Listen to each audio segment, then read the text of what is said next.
The big news today is the student loan debt relief.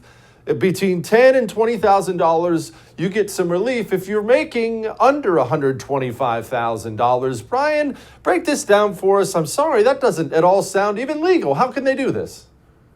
Well, that's the first question. Is it legal? Most folks are saying in the legal community, no, it's not. There needs to be an act of Congress that gives him the authority to do that. So we should probably expect that this plan, although it will likely be announced, but it probably not is going to be, it won't be stand without a legal challenge.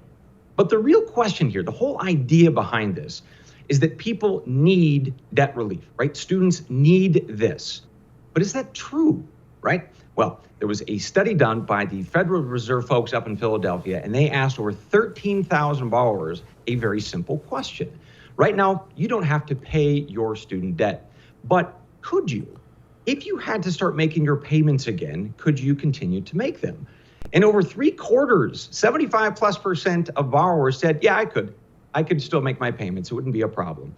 So in other words, they don't need it. Now, they were asked, well, would you like it? Do you want it? And 86% of them said, well, yeah, I'd love to not have to pay that debt. Well, that's a shocker, isn't it? Now, amongst that data, 20% of borrowers said, you know what, I can't pay it. If you ask me to, I'm going to have a real hard problem paying this back.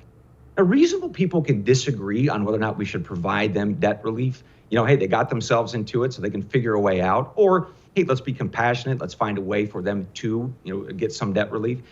But we actually already have a plan that's been approved by Congress for debt relief. It's called joining the military. Right now, if you want to join the Army or the Navy, you can get $50,000, $60,000 in student debt relief. So there are options for this. Now, I don't know what you think about people joining the Army, Kelly, but still, Mr. Jesse, it's an option for people out there. Well, look, if you want to lower yourself and join the Army instead of the Marine Corps, that's certainly up to you. They're not going to get any judgment from me. Not everybody can be the best.